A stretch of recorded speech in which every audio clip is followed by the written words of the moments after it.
It is just a huge honor for me today to be podcast interviewing Brendon McCarty. He is a CEO and co-founder of CureMint, Inc., a technology startup that provides the power of enterprise procurement for any size dental organization.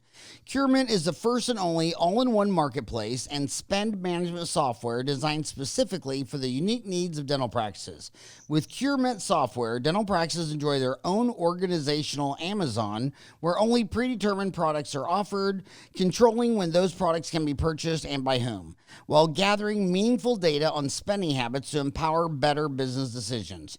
CureMint provides an intuitive Amazon-like experience optimized for each organization, curbing rogue spending and realizing increased operational efficiency.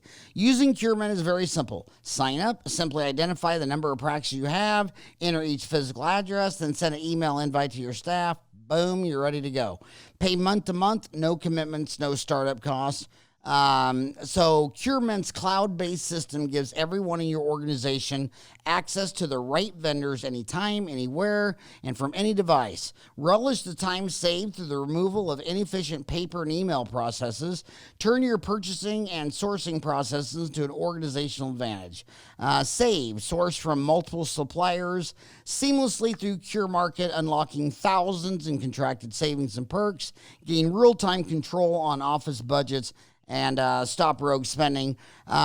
Before this, he was the COO and co-founder of CGC, an innovative consulting firm that provides fundraising and marketing services to nonprofits. He also served as an adjunct professor for Pepperdine's MBA course, where he taught funding entrepreneurial ventures. And just 5 short years ago, Brendon served as a member of the 75th Ranger Regiment, where he was deployed 4 times and conducted over 1,000 special operations missions. Brendon, thank you so much for doing that while I was sitting home eating Cheetos. Yeah, well, one thing I'll make clear up, I did not do 1,000. It should have been 100. So 1,000, I'd be exhausted. It says 100. It says 100. Yes. Okay. So I want to make sure. I'd have all the guys back in the day making sure they called me on that one. So. So what country were most of the missions in? In the Middle East. So the hot spots over there for sure. Yeah. Well, thanks for serving. I hope you're okay. I hope you survived that. So I call it the cycle, right? I mean, Joseph Schumpeter got a Nobel Prize in economics, Austrian economist, talking about business cycles, and it's the consolidation cycle. So how old are you, Patrick? I'm 34. Okay, so I'm 57. When I was your age, there was like 15,000 microbreweries. And then it all consolidated. Everybody was just drinking Bud, Coors, and Mick. And then it deconsolidated again. So when I got out of school in '87, there was a dental supply company in every city. And then I met the founders that rolled them up. Pete Frechette of Patterson. A lot of these guys got a line of credit, and they went and bought out all these mom and pop deals and rolled up Patterson, Shine, all this stuff like that. And then about 10 years ago, it was completely consolidated, where probably almost all the supplies, probably 75% of the supplies were brought by Patterson, Shine, Benko, Burkhardt. And then as soon as it hit that max, it's deconsolidating again. And there's dental supplies companies opening up. Hell, I've podcast 4 or 5 in the last 6 months. I mean, so it's at remember that game? What was it called? Pong, where you move the bar? Yeah, Pong. So it's just a Pong. The stock market goes up, it comes back down. It consolidates, it deconsolidates. Where are we now in dental supplies? Is that mainly what you're procuring? It's dental supplies. Is it mostly that, or is it office supplies? It's not lab, right? Right. So today we're focusing primarily on clinical or dental supplies as well as office supplies. So really anything on the front office and in back office piece. Now, laboratory is a whole different animal. We haven't really tackled that yet.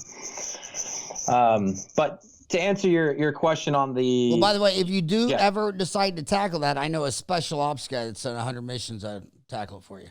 Okay. All right. I think that's the guy I need to talk to. The question and where's the space or what we do, I always say what we do is we just continue the relationships, the dental organization, whether it's a solo office, group, DSO, whatever it is, the relationships that they already have in place, we bring efficiency to those relationships.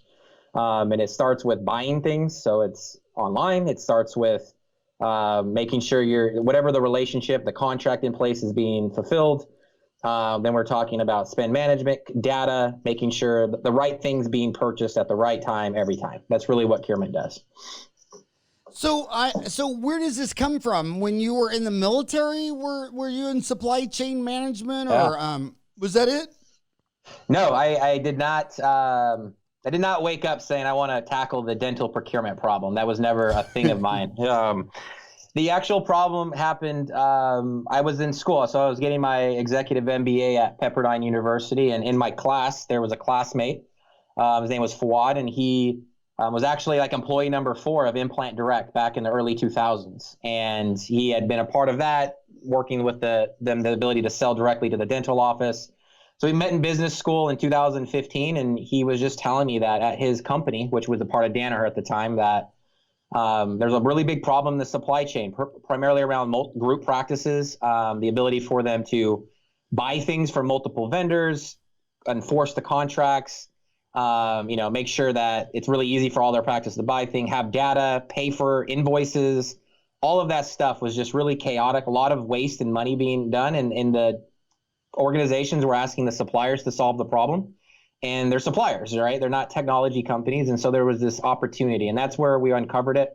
And then, we spent the first year and a half just asking the right questions, right? Like going to people and asking them, is this really a problem? What could we build that would solve this problem? Asking both the vendors as well as the organizations, right? What are their pain points? And that's kind of where the solution came from.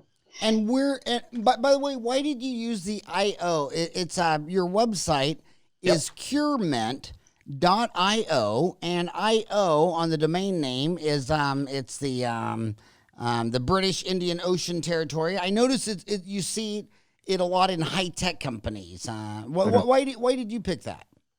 Well, IO.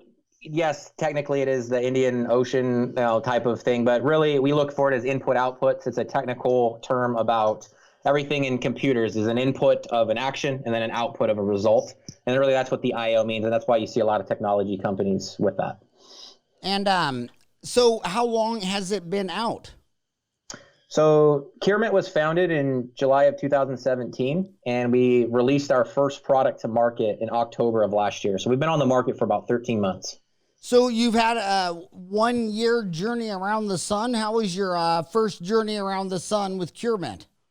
It's been really good. We've learned a lot. Like I said, we started out with talking to like the top dental support organizations that exist, and then we actually began working and finding a tremendous value proposition to group practices with 5 locations and even solo practitioners. And so we've had a really good customer base that have touched really every type of segment.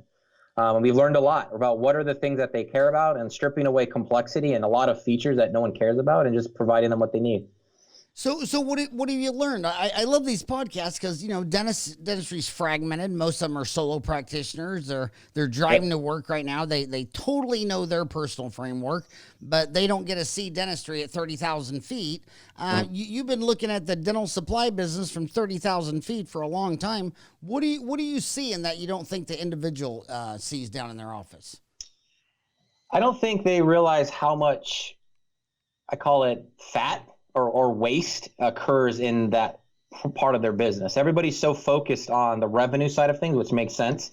They look at supply costs and they go, on a good day, maybe that's 4% of revenue, sometimes it's 8%. They go, that's not really not going to move the needle for me. But if you look at it and you think about all the time that it takes, we've seen lead dental assistants spend a lot of time shopping, looking for the right price. All of the knowledge that's inside of a lead dental assistant's brain, where if they get sick or they leave, all of that's lost. So the scalability or the efficiency of our practice, we've talked to lead dental assistants who tell us the number one thing they hate is ordering things. We've worked with our platform where doctors have found that like putting a lot of pressure on one person to make ordering actually is really cool if you can delegate that through multiple people, and then only one person approves the orders, and it'll actually frees up the right people to be at the chair side. And so there's a lot of things with the purchasing process that isn't just saving a couple bucks on on composites. It's about, making sure things are paid on time, having analytics about what you're buying, make really good business decisions. that it really doesn't exist, especially in the smaller emerging market. So one thing that that's kind of weird is you go to the Greater New York meeting 4 years in a row. Amazon's got a booth there, and so you must be a fearless guy, because I'm thinking, my God, if I was starting a company and I saw Jeff Bezos in the same space, I'd probably run in the corner and go find my pacifier, my binky, and quit. Is Amazon going to own this space? You obviously went to Pepperdine, so you got to be sharp. Obviously, you had to think, I'm going up against Jeff Bezos. How did you wrap your mind around that? Well, I think the first part came for us is to asking the actual people that would use and pay for CureMint what they thought about Amazon. And one of my examples was they had we talked to a 20 location practice. And they're like, yeah, we opened up Amazon and we ended up spending about $40,000 a month over budget because people were buying vacuum cleaners and all kinds of stuff. And so what you find with Amazon is, yes, what they do really well is put pressure on the supply chain in terms of cost, efficiency, logistics. What they don't do really well is make a really good user experience. What are the procedures that need to be done, and narrowing down a list of products, enforcing that, the analytics that go with that, accounts payable. So we look at Amazon as basically an integration to CureMint. So if you want to buy off of Amazon, we'll integrate our platform with if you want to buy from Amazon, we'll use CureMint. You can buy from Amazon, but let's put some control measures and visibility in that before you actually just open up the full marketplace to your practice. Well, it's kind of interesting that you're doing this and you went to Pepperdine, because George Pepperdine did the same business thing, but with auto supplies. So you're like George Jr., and you're doing it with dental supplies. It's kind of interesting. So the Amazon has clearly not taken off. And when I talk to big dental CEOs of dental division, like on the show, I had the head of the 3M's dental division. And I asked him the big question. I said, when are you going to have all this on Amazon? And he says to me, he says, you know what's really weird, Howard? He says, everybody asks me that question except dentist. and the Amazon deal, it's like, everybody talks about it in the professional dentist, but not the guy who's actually numbing up a patient and drilling a filling. And I also think the relationship business, I mean, I've watched it for 32 years. The supply guy comes in. He always brings donuts. He always tells your old, heavy dental assistants how young and gorgeous they look, and it's a whining, dining. They feel special. Do you think, is that why you're focusing on DSOs? Because when somebody calls me and they say, how do you recommend entering this into the dentistry? What is the channel? Is it direct? Is it distributor? Is it online? See, what do you recommend? And I said, dentists are chefs. This involves cooking a great meal with fancy ingredients and throwing salt shakers around and all that stuff. Go straight to the dentist. If it involves an intelligent business decision, go to the DSOs. And the first thing out of your mouth was DSOs. So are you finding that DSOs, when it comes to the business of dentistry, you have their attention until proven otherwise? Yeah, I think there's a lot of pressure on them. Majority of them are backed by private equity. There's an expectation of return on investment and margins. But also, I think it's not just about profitability for the DSO space. It's this balance between freedom and control. And so they're trying to figure out the ways that provide, the freedom, like what you just talked about, what the individual solo office has, but really just educating them on, hey, yes, you might like these other items, but this is what can happen if you just use this particular product. So it's the ability to provide products, not force anything, but educate and provide analytics about why you shouldn't, or it might not be in the best interest to do something like that. And it is in the best interest for everybody. It keeps down costs and allows you to take on patients and lower costs for the patient themselves because you don't have all these overhead costs, that type of thing. So have you got any of the big DSOs let you put their the name on their tell people that you got their account or anything? So we are about a year old. So we have significant relationships with the dental support organizations, the larger ones. But we have some functionalities we're still working out in relationship with them and the certain vendors. So we have about 300 locations on our platform. We do we have one large organization, and then we have some more of the emerging groups right now. And so, around 5 locations, and we have a few solo practitioners on the platform as well. So who's your large one? Can you say that one? Are you guys familiar with the Schulman Group? Schulman Group. No. So tell me about that one. We're the Schulman Group. Schulman Group's an association that just turned into a dental support. They just changed their business model.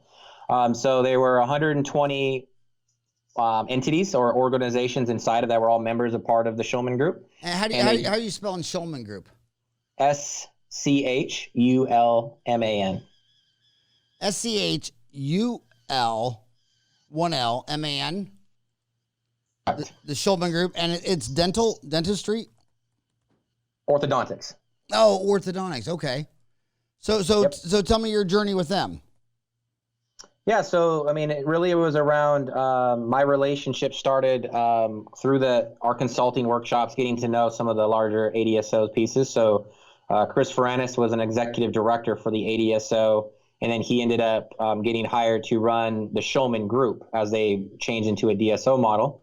And he knew of us, and he said we were a great fit to help them get their spending. So think of it as 120 individual dental owners, and they're coming together to create one organization. And, they got to get their purchasing in place and all the efficiencies that come with that. And so CureMint's been helping them first understand what are they buying, who are they buying it with, providing that insight. And then how do we figure out a way to provide, specific list of products with vendors that they have strong relationships with without forcing any sort of change, but more guiding towards what's possible with analytics and data. So that's orthodontic products. So you're saying orthodontic products is switching to more of a dental supply company as dental opposed support. to an association? Dental support organization, sorry. That particular one, yeah, they were basically let's work together and create economies of scale and work as one versus a lot of different entities. And so I noticed with orthodontists that they're a finicky bunch. Like if you're a rep and you sell orthodontic supplies to a general dentist and the orthodontist finds out, you're gone. They have to have a different sales force calling on dentists. That's. Did you find any of that?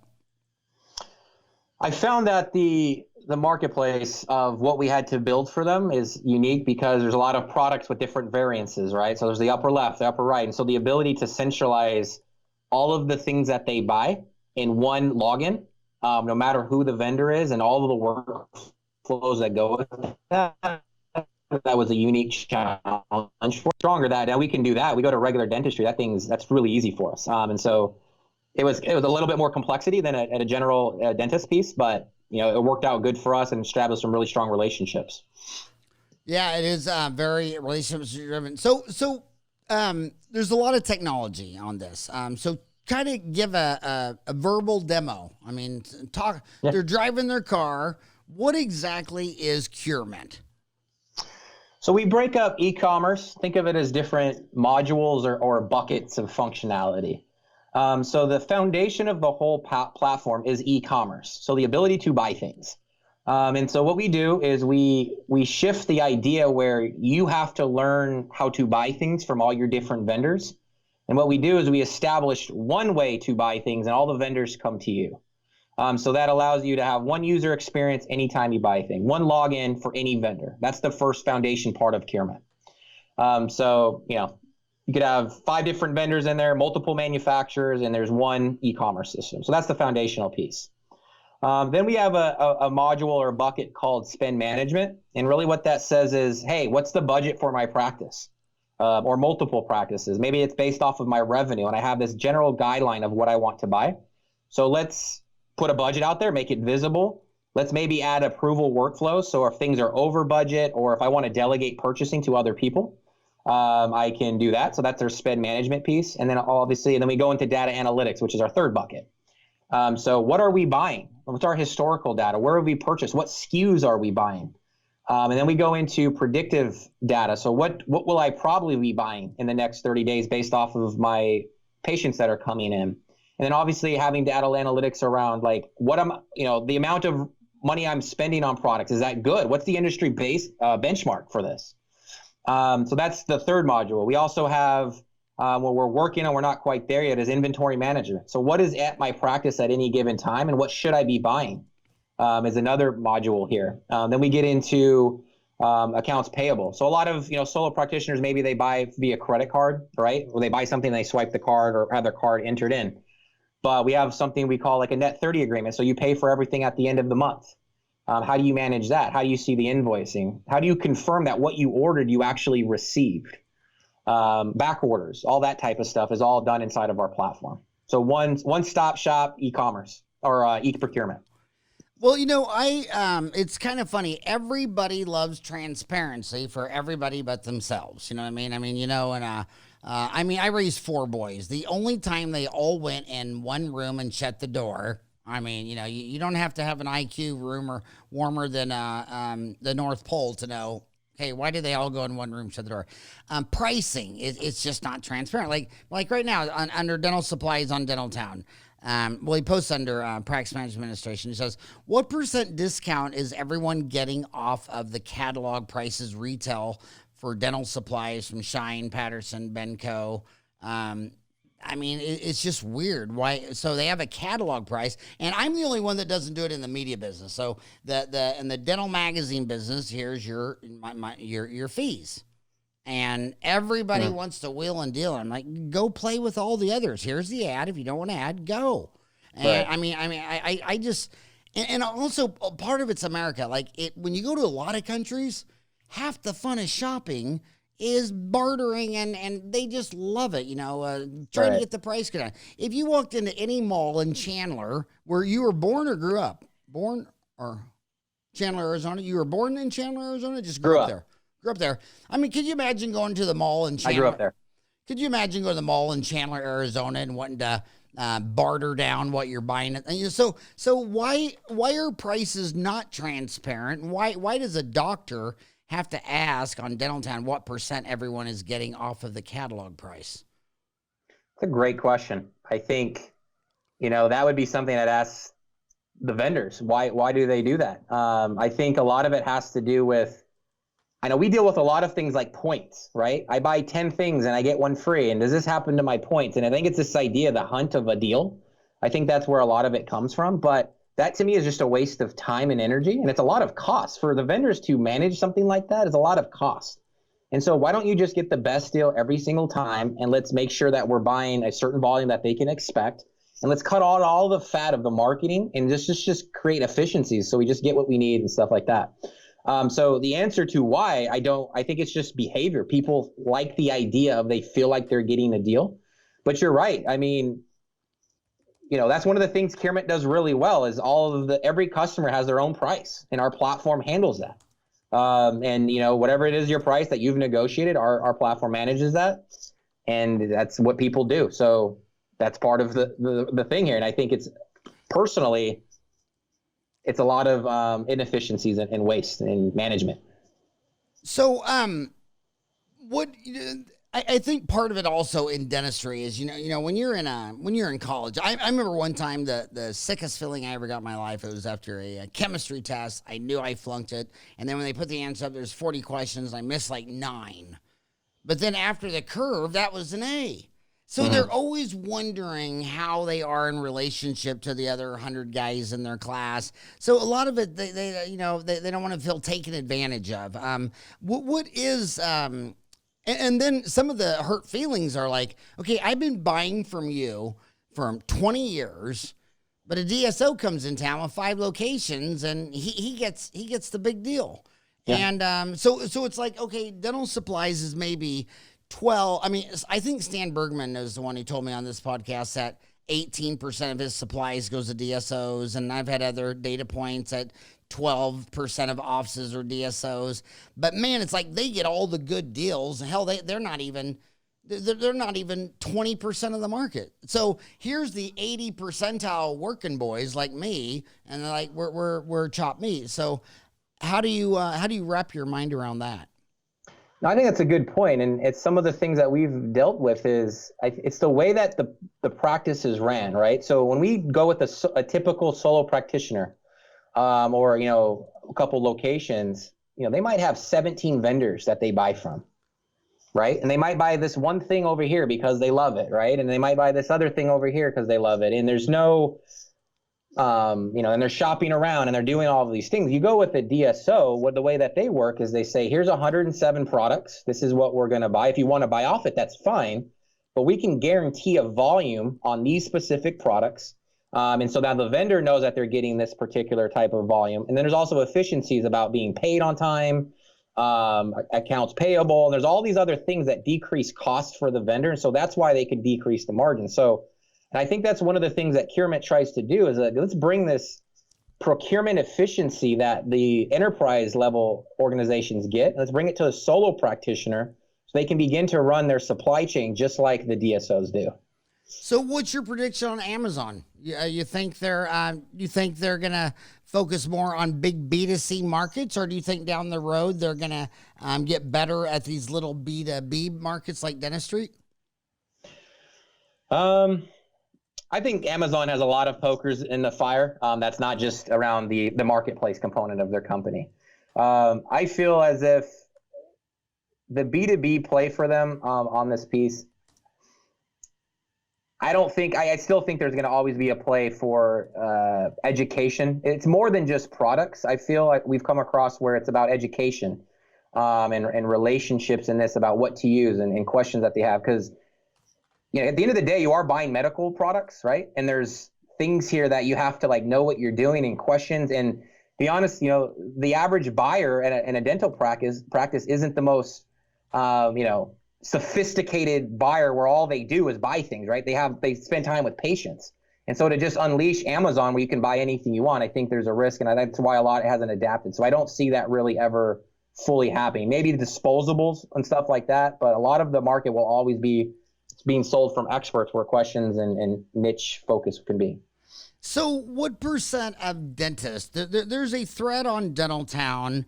Again, they keep putting the dental supply threads under practice management. But under practice management, the guy says, just curious, how many of you order your dental supplies yourself?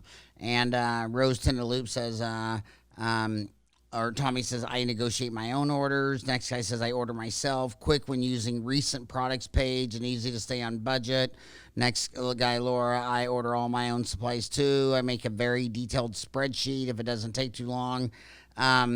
So what percent of dentists do you think order their own supplies? And does it tend to be like the real organized dentist? I mean, like Laura says, she makes a very detailed spreadsheet. I don't think 1% of the planet even knows how to make a detailed Excel spreadsheet.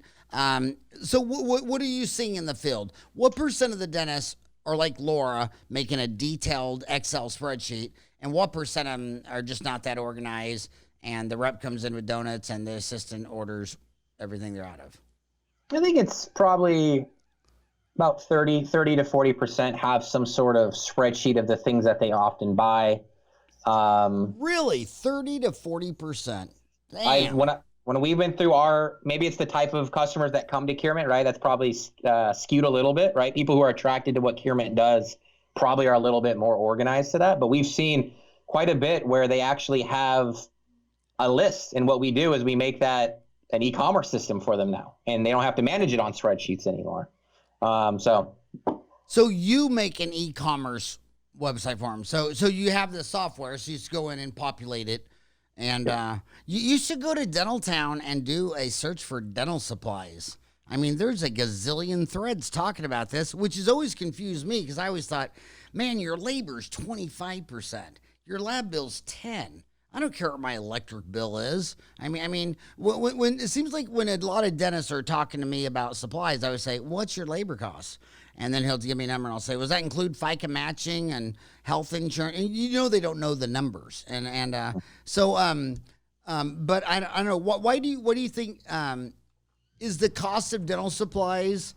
Do you think it's real important to dentistry, middle important, less important? Do you think they're focused on labor and lab, or do you think supplies? I think it all kind of connects. I don't think it's just about the percentage of dental supplies. I think it's about the culture and the operations of your company. How do you buy something? And what's the process? How much brain power is spent on? You talked about labor costs, right? If you have one person dedicated to ordering things 3 times for 3 hours a week? Is it a month? If the doctor's doing it, how much time is that being taken, right? And so, and it's low-hanging fruit. So yeah, maybe it's not, the biggest thing on your P&L statement, but it's low-hanging fruit where it's very easy to resolve and fix that. And what if it was completely off your brain and you knew you were buying the right thing, the right time, every time? And then let's say, every month you're able to get a report that had the detailed specifics of what you're buying and when, then you can make decisions off that. What could you do with that time on other things? And so that's kind of where I look at this is, it's not just about decreasing your cost from 8% to 6%. It's about the ability to begin building standard operating and procedures around everything in your practice. And this is one thing that's being neglected. So you say approximately 30 to 40% of dentists order their own supplies. And then your concern is what was the opportunity cost of their time when they were doing all that and could have been doing other stuff? So I would say the 30, 40% wasn't that I thought doctors were actually placing the orders. It was that do they track what they buy in spreadsheets? That was what I meant by 30 to 40%. So 30 to 40% of dentists track their order supplies with a spreadsheet? What we've seen that come to CureMint, yes. On an Excel spreadsheet? Yep, they have a list of who are their vendors, what are their username and passwords, about how do they log in, who buys what, who's their sales rep, yeah. I just fall deeper in love with my homies every day. They never cease to amaze me. But what percent of the dentists actually order their own supplies without a spreadsheet? Well, in terms of doctors who place orders, I would say I've really found hardly anybody who does that. It's usually delegated to like a lead dental assistant. I haven't found many doctors who actually place the orders themselves. So the assistant places the order. But a third, about 30 to 40%, so just a third of dentists are tracking it on an Excel spreadsheet. Yep. Damn, they're so complicated. How can they track their supplies on an Excel spreadsheet and not even know their overhead? That's very, very interesting. On this deal, it's been out a long time, Net 32. I'm still trying to figure out what is your unique selling proposition. I think Net 32 has been out there a long time. They were came out when about Amazon did. If someone said, what's the difference between you and Net 32, what would you say? Well, first of all, Net 32 is actually right in the neck of the woods of where CureMint is. It's in the Raleigh-Durham area. So that's a small note. So Net 32 is a marketplace that when you log in, we call it a competitive marketplace. You'll find a product with multiple products and SKUs and prices, and you find the best price, right? CureMint is not about getting you the best price. What we're about is making sure the ordering process or the actual act of ordering is the most efficient thing as possible. So what to order, who do you want to order it from, delegating that and having the data behind it, that's what CureMint's about. So if you wanted to buy from Net 32, our platform, you would actually be able to build an integration where you can access those products, but you could actually delegate who does it and have approval processes on what they can buy, that type of thing. So we're more of an operational tool. We're not necessarily a competitive marketplace. That's not what we're about. So are you saying you're agnostic to where you buy the supplies? Correct. Yeah, the customer or the dental organization, they dictate what's in CureMint. So what vendors, what products. So maybe they only want one product from one vendor. That's the only thing that goes in CureMint. So the dental organization creates their own e-commerce site. Wow. I always, group practice has a lot of challenges because, dentists, all humans are complicated, but dentists might be a little more complicated than the average. What do you think? How would you describe it? If you were back with your Army buddies, was it Army? Yeah. So if you were back with your Army buddies and they said, "Hey, what are the dentists like?" How would you describe them compared to your buddies?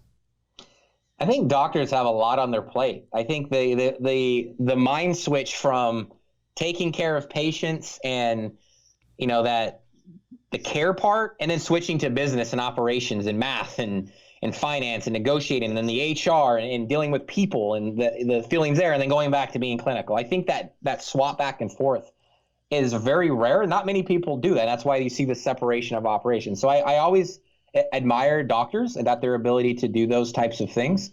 And so I always call them kind of like unicorns in a way, the ability to do both of them. I think a lot, and the best ones know the things that they're best at. Some of them are better at the business side and they enjoy that more and they hire more associates. Other ones know that they're not good or it's not their best part, and so they don't. So I think that's how I feel about it. It's always interesting to talk to a particular doctor and see where their areas of joy is, and hopefully if it is on the practice side, our platform can take a little bit of the business side off their plate. So when I was a little boy in Kansas, all the pharmacists owned their own pharmacy. And they were apothecaries in Kansas, and they had the logo of the bowl, and then they all got rolled up into Walgreens and CVC. You're an outsider just coming into dentistry. Do you think that's where dentistry is headed? Where do you think it'll be in the next generation, 20 years from now? It's a good question. I think that's obviously everyone's asking that. I don't know. I think there's challenges that the DSOs have come across, and I think there's a balance. I don't know. And what do you think the DSO challenges are? I think a lot of them.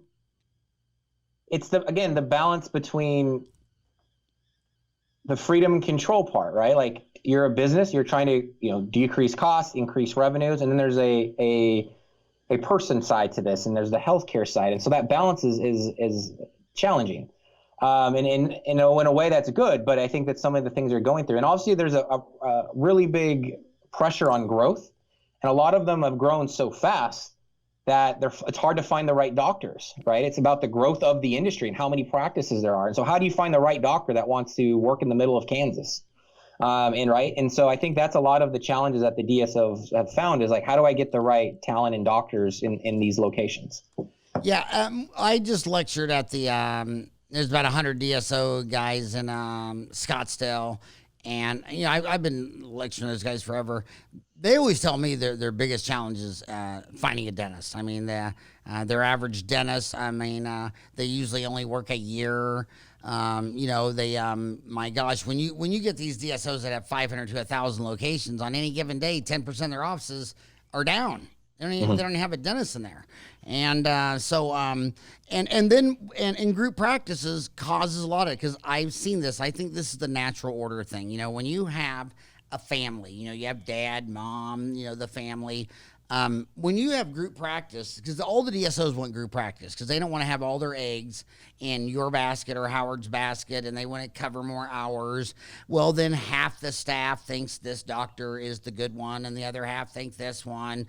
And then this doctor, he doesn't want to agree on a bonding agent for someone else because part of his pecking order, his ego, is that he went and saw Gordon Christian, the god of dentistry, and he said this is the best bonding agent. And this other guy says, no, Kanka, I know John Kanka. So then they end up having different gloves, different bonding agent. And then you'll be at the bar drinking with the dental supply rep for that office, and they go, I could cut their supply bill 20% by just eliminating duplicate products of bonding agents, gloves. Yep. So how do you deal with group practice? Did you find the group practices more challenging?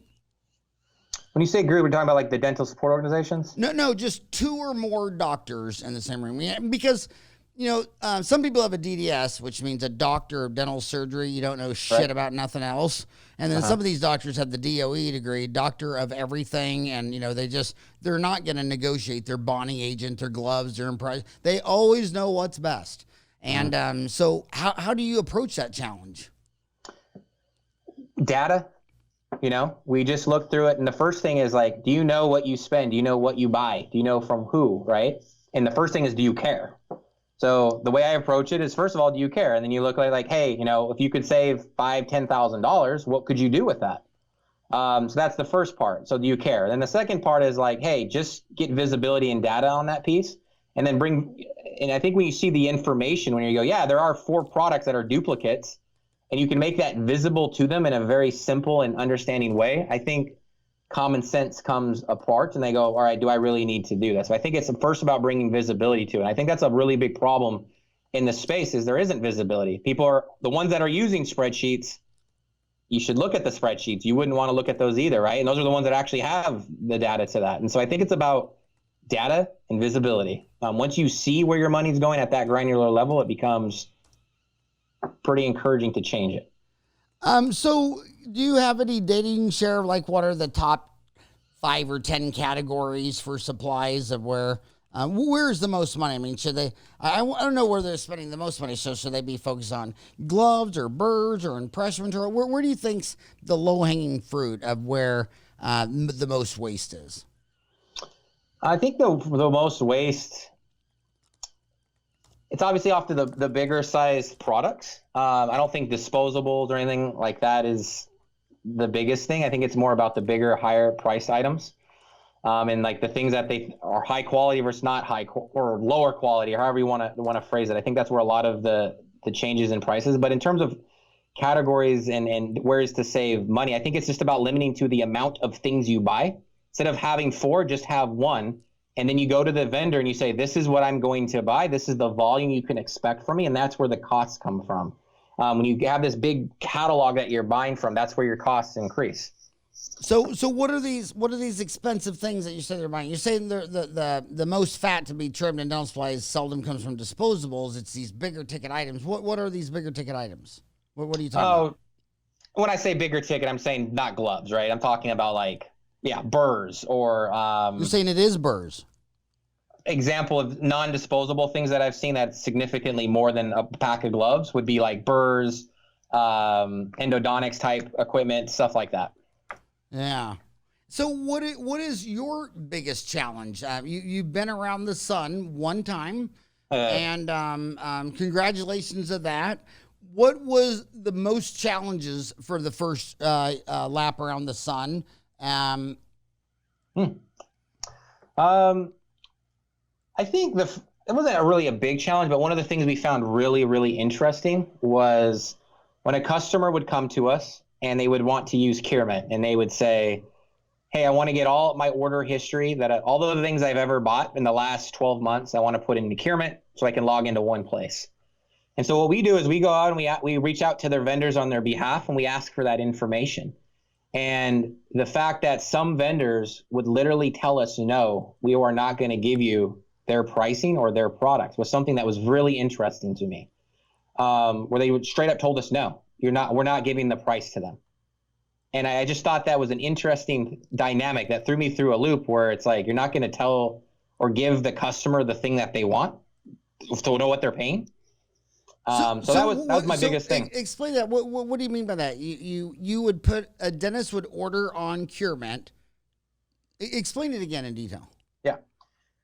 So you might have a particular distributor, let's say, that you work with. Okay? Give examples. Drop names. You mean like Benco? Correct. Okay, a Benco, a Shine, a Darby, a Midway, a distributor along those lines. And, you buy things for a full year. And so we would ask like, hey, give me usually it's like 107 things that you've purchased from this Midway or from Darby or Shine, right?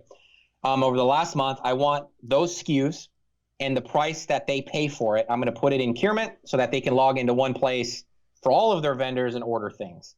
And the vendor would look at us and say, or tell us, no, we're not going to give you the price or the products. So the distributors won't give you the data of the purchasing history. Some of them won't. Some of them will? Oh yeah, a lot of them do. There's only a couple that won't, and it's very strange. So who are the ones that don't? I don't want to put anybody on blast on that one, but it's Dentistry Uncensored. I know. Come on, man. Yeah. So, you alluded to that earlier, that there's a lot of cultural stuff in purchasing. I mean, I remember one time. Like some countries like to barter and some don't.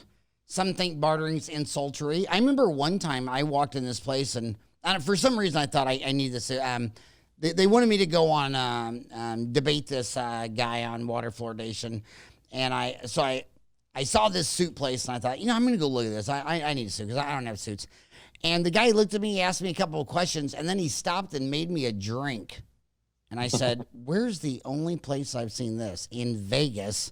They give you free alcohol because they want you to make it. And I thought, oh my God, cover your wallet. This guy thinks I'm about to get real stupid.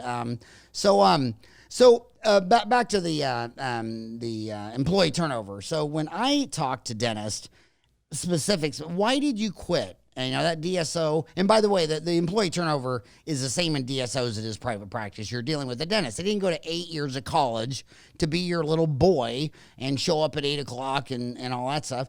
And, it's staff turnovers. They had a big case on Friday and they're worried about it, and they go in there for their big case and their assistant quit, and they got some temp agent girl that they've never met before, couldn't pick her out of a police lineup. But when it comes to your genre, supplies, it's burrs. If you told every dentist in a group practice they could only use 5 burrs for every filling or crown, we got to agree on 5 burrs, you would probably have a triple murder, homicide, suicide shootout. Because they're artists, man. I mean, if you limited me to 5 burrs, I'd quit. I mean, I have to have burrs is a very complicated one, isn't it? Yeah. And I think that's where the good DSOs don't limit those things. They have the ability to, maybe in this particular category, there's certain ones and something. And it's really about just putting data like, hey, yeah, I'm an artist and I like these multiple options. And then just you explain to them, this is the impact of those options, right? And then they make the decision. If that's the route they want to go, then that's the route they go, but making it visible. I think that's really what the better DSOs do. They don't mandate any of those types of things. So what is the biggest categories in supplies? In terms of what people buy? Yeah. I mean, in dollar amounts. Like if I ordered, $100 a year of dental supplies, what would be the biggest category? The top 3 in probably dollars? Just I'd have to pull up the specifics on that. We haven't really looked at it in terms of the category piece, because a lot of ours is orthodontics right now. So there's a lot of ortho products that would probably make significantly more, but clearly disposables, trays, tray covers, gloves, cotton balls, that type of stuff, everybody orders. So that's probably, we have a lot of that across all of our organizations, but clearly the orthodontic products is kind of our biggest thing right now. We get based off of our customer base. So your first year in sales, you're having the most luck and market penetration with orthodontics. Well, primarily because we landed a very large customer with over 270 locations. That's primarily why. And you said that was the Schulman Group? Correct. The SCHULMAN. The Schulman Group Orthodontics. The Schulman Group Dentistry, or just the Schulman Group? And you also might look up SG Management. They change their name potentially. SG Management. Because that other deal was SG Management.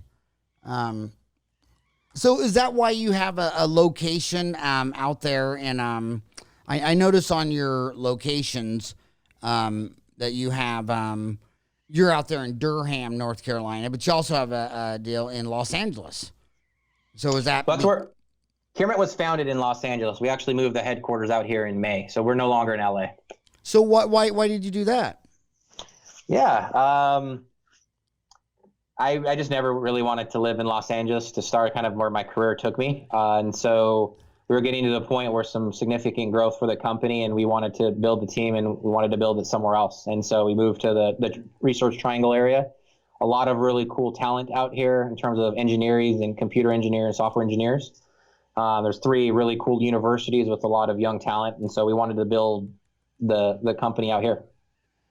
Okay, so let's see. So they announcing a new member-owned.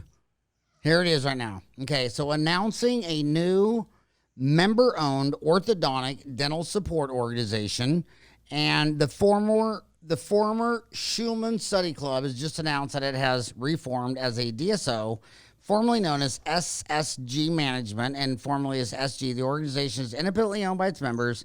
Each member orthodontist has an equal share in the Innovative LLC. Its members are among the top 2% of orthodontic specialists who practice in the United States. Collectively, the 134 SG members have 282 practice locations with annual revenues of $400 million. I wonder if they have I wonder what their exit strategy is. Yeah, you'd have to ask them. I know their goal is they've seen all of these individuals working by themselves, and they said, what if we came together and worked economies of scale together? And part of that, there's a lot of things, right? Marketing, and education, and then part of it's dental, it's supplies themselves, and accounts payable, and recruiting of different talent. So all of those things coming together. Yeah. Do you think that this market and this DSO, I mean, it goes up, it goes down. 80 was bad. Black Monday was 87. The Y2K bubble pop March of 2000. Lehman's Brother was 10 years ago.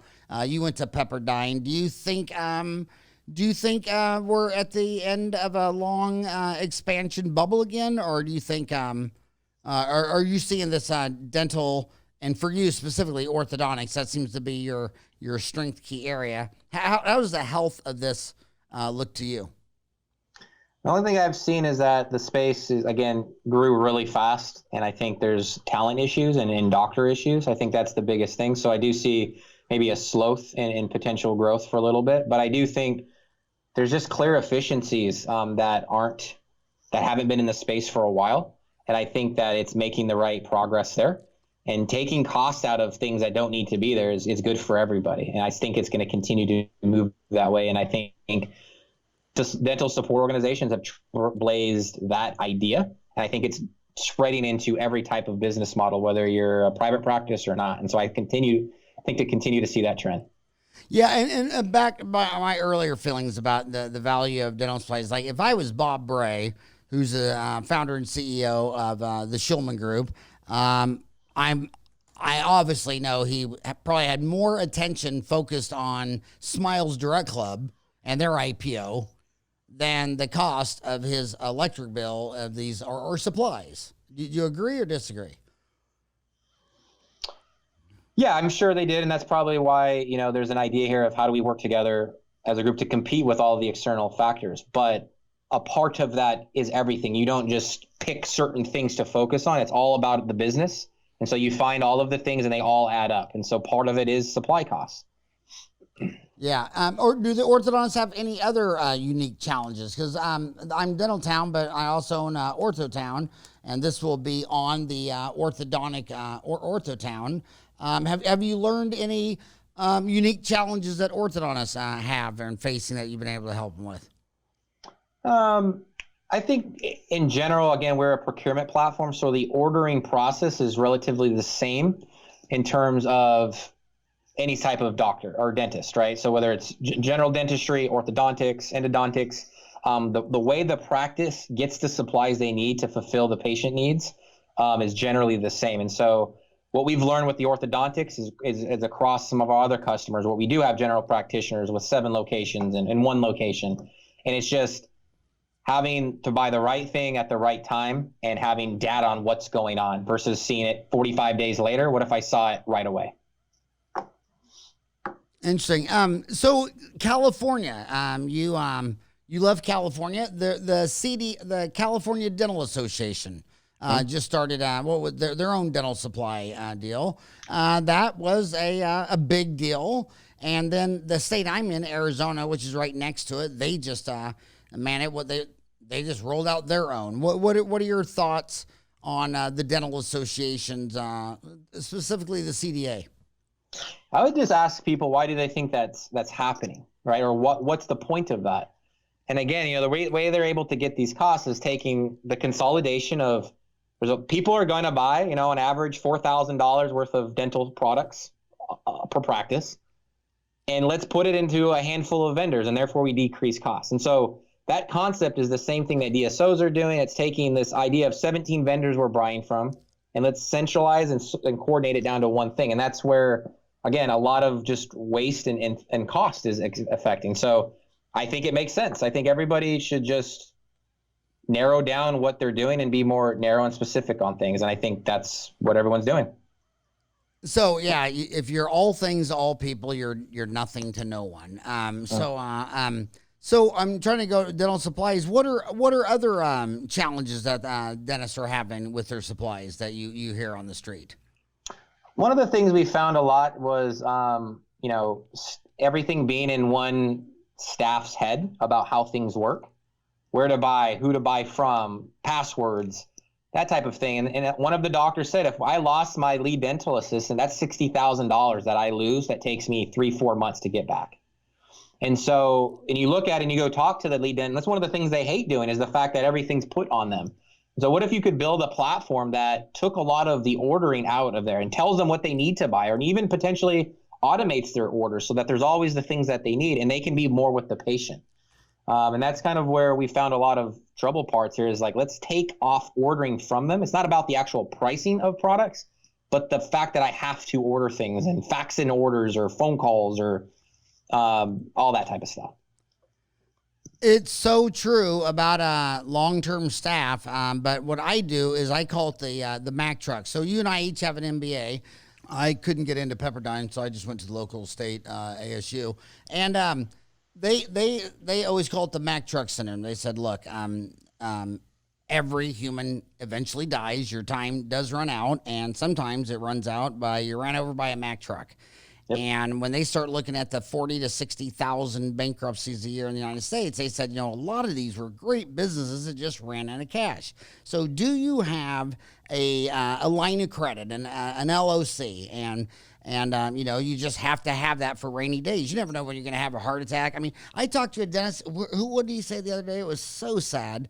But anyway, his daughter had a really bad disease. And long story short, he couldn't pull himself together to work for a year, but he had a line of credit. He survived. And then another thing is what I do on my management team is they have to have a binder that I tell them. I said when I get the call that you've been T-boned by a Mack truck in the intersection on the way to work and you're no longer with us, I want to know where in your cubicle is your binder. And we'll just say, we don't even care. And here's the binder, everything you need to know. And as you get really high up the management chain, like Lori's the president for 20 years, that's 3 binders. So that's just a basic deal. Profitable businesses run out of cash. I try to explain cash flow to kids in dental school like this. Let's say that your dental office costs you $1 a month to run. So $1 a month. So 3 months would be $3. So you do some dentistry on this guy, and it costs $1, but he doesn't want to pay you for 3 months.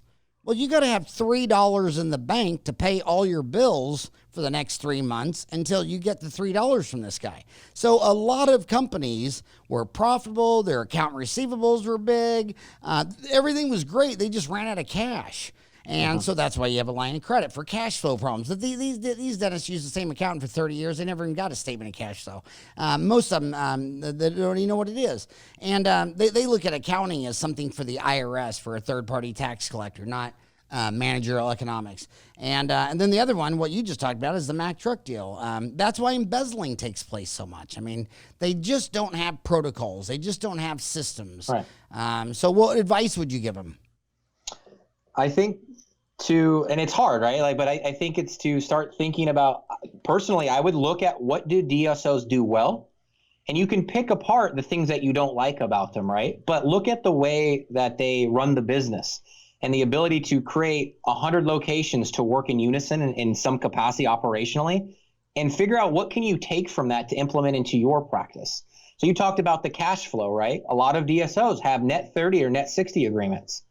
What if you bought your products and you didn't have to pay for them for 30 or 60 days?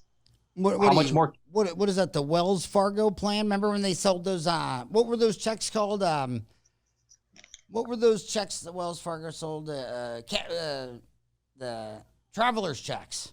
Right. Yeah. Well, and so grandma would buy $100 of traveler's checks next time she's on vacation, but she didn't spend half of it, but they'd be in her top drawer for 20 years. And Wells Fargo's like, right on, man. Thank you for that. So you're saying the DSOs, a lot of them have negotiated net 30, 60-day payments? And the vendors actually like that because they get all their payment at one time, and it allows them operationally to know when they're getting paid, at what time, and it's all in one place versus all these microtransactions happening. And so, again, it's just this idea of waste in the space. And let's create something where for the office, they get net 30 agreements, right? So they don't pay, they have an extra 30 days of cash. And then the vendors know when they're getting paid things. But the idea is, how do you manage all of that stuff? And so that's where technology comes in. And I think that's where a lot of the play here is when we talk about procurement, the average, private practice thinks, all right, well, this is going to save me $1 on, composites. it's not about that. It's about, you talked about the Mack truck thing, right? Like, how do I create my operating procedures around my practice so that anybody can be plugged in and do it? And the second part is, the financial side and the data and the analytics around what's going on. And yeah, just because you're one practice and it's not, 50% of your cost, but like, start treating every part of your business like a business. And I think there's a lot of things that come from that. So, my gosh, I can't believe we went over an hour. Is there anything that you thought we should talk about that I was too dumb to ask? No, I thought you did a really good job on the questions. I think the procurement space is something that's relatively foreign to a lot of people, and on top of that, it's the impact of what it does. And I think you've asked a few questions around what's the impact of doing it right, or what does wrong look like, and what's the impact of that. And I think that's the biggest thing we're looking to do here is just educate on the impact of what right looks like in the procurement space. Can I ask you a couple overtime questions? Sure. It's Dentistry Uncensored. I like to keep it. I don't want to talk about anything everyone agrees on, but I get this question a lot. What if a young dentist said to you, "What's the average markup on dental supplies?" And they said that's how they ask it. What's the average markup on dental supplies? How would you even approach that answer? I actually asked this question the other day to a couple manufacturers, and the range is anywhere from 20 to 35%. So it's 25. And what do you think it is for the individual small town homeboy versus Heartland with 1,000 locations? Some of the numbers we got, we've talked to people, a difference of about 50%. Yeah, and the biggest news in dental supplies on Dental Town for years was the big old class action lawsuit against Shine, Patterson, Benco, and Burkett by Slate Shore Recovery, whatever. Any thoughts on that? Any? Now, are those your friends and family? So, I mean, is that channel conflict? Is what I'm saying. Like, are you not going to answer that because next time you're at the bar, somebody's going to say, "Yeah, I heard what you said on." No. I mean, for us, we were just getting started when all that happened, so it was really interesting to us. And we just looked at it from our perspective. We're supplier agnostic, and we looked at a lot of waste that occurs from both a vendor's perspective and a dental organization, and we looked to resolve that. So when we heard that it was something as a bystander, we were like, that's interesting. We didn't quite understand why, because, if you can get the volume, what does it matter if it's 100 solo offices or it's one DSO? And so that's kind of how we felt about it. I obviously got settled and all of that type of stuff. So it was But what was the takeaway? What I mean, if you had to summarize it to some kid, I mean, you lived all the way through it. I mean, how would you summarize it? What went down? What I read was that, they specifically chose not to work with the solo practitioners. And if I were to assume why, it's because there's probably a lot of margin on those guys versus the DSOs. There's not a lot of margin. So if they start treating the whole industry like DSOs, then they're going to lose a lot of money. And so they didn't want that to occur, allegedly, right? So it makes sense of what their motivations would be. But that's kind of how my opinion is. We don't know what happened, but that's kind of the idea of what they said. And then another couple things that's weird is a lot of people assume they have a lot of extra fat and margin in their dental supply deal, but they want that relationship because of their equipment needs. If their compressor goes out, if the chair won't recline. So it's kind of a peanut butter and jelly relationship. How do you coach people using CureMint versus I need someone to fix my suction? One of the things we've found with CureMint, and this is what we talked to the vendors we talked about earlier that don't give us information because they feel like educating the customer means that they're going to lose margin. We tell them is that we found that the average dental customer doesn't care about price, similar to what you just said. It's not the biggest thing. They care more about if something's broken, the service, the education, the relationships. That's the thing that's the most a priority for them. And so what I would say with our platform is we continue the relationships you have and we make it more efficient for you to continue those relationships.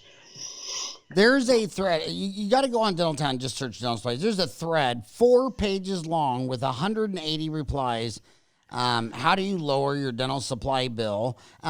So just to be clear, dental supplies is not lab, but that's kind of confusing because a lot of guys, when you look at their numbers, you know, they have CAD CAM and they buy all these CAD CAM blocks, and that's under dental supplies. And you're like, well, if you weren't having a CAD CAM, that would be coming in lab. And now I've noticed with the bigger DSOs, whenever I'm looking at numbers, now they're combining lab and supplies. So it's no longer lab was 8 to 10, supplies 4 to 6. It's just one number now.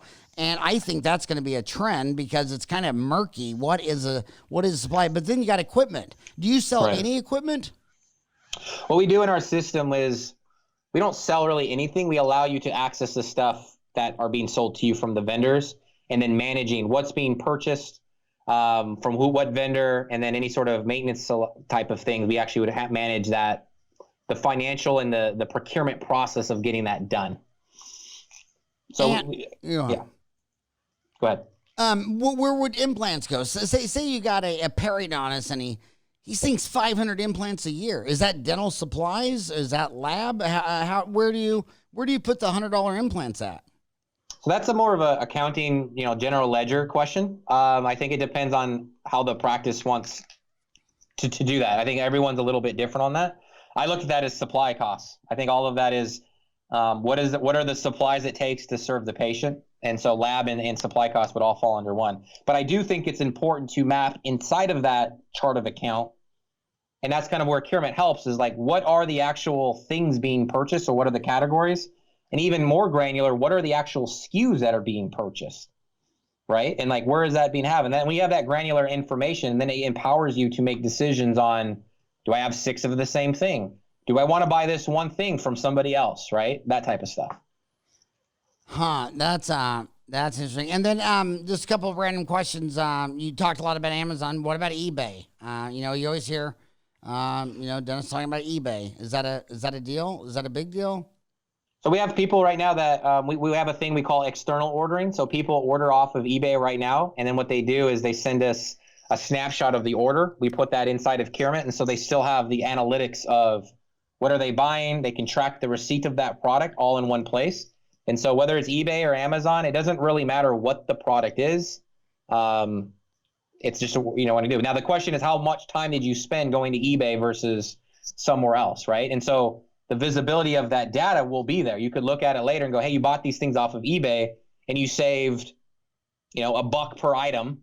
Was that worth the time it took you to log into a full other platform, right? And then you have the information to make those decisions. Same question with Alibaba. I think it's the same concept. It doesn't matter. But are you seeing Alibaba? I've never seen Alibaba. No. Okay, but you see eBay. Yep. Okay. Well, again, thanks for serving. Why I did not, and that is amazing. I'm so excited that you're doing this. I hope you crush out of the ballpark. Dentistry is changing so fast, and I just think you got a winning deal. And thank you so much for coming on the show. And please go to Dental Town and search dental supplies. They'd love to hear from you. And because at the end of the day, do you think my homies want to go to a course on how to do bone grafting and place an implant, or save 50% on gauze? That's a good question. Their heart's not in the business. I mean, I've known these guys for 3 decades. They're chefs, man. They want to cook. It's all with their hands. They're in there working with their hands all day long doing surgeries. I mean, when I work at the dental office and someone comes in and they're in severe pain, I mean, I feel like Superman, and I can fix that. That's what I want to do. I don't want to go figure out if I should have solar-powered electricity. I didn't, you know what I mean? So go in there and help those guys. Do a search for dental supplies and share your knowledge, and it'll be good karma, and I'm sure you'll get rewarded back with new customers. Absolutely. I'd love to chat with anybody and figure out how we can help. How do they contact you? You can go to our website, so CureMint.io, and you can go ahead and we have like a contact form or request a demo. We can talk about the system. Or you could go ahead and email me. My email is Brendon@CureMint.io. And I apologize that when I looked you up and it said Durham, I said, Durham, he forgot the Raleigh. And then I can't believe I made it to 57, didn't know there was a Durham and a Raleigh-Durham. But they're both in that Triangle Research Park? Yep. Think of it as like Mesa and Chandler. It's the same concept as Durham and Raleigh are right next to each other. All right, buddy. Well, you have a rocking great day, and thanks for coming on the show. Absolutely. Thank you, Howard. See ya. Bye.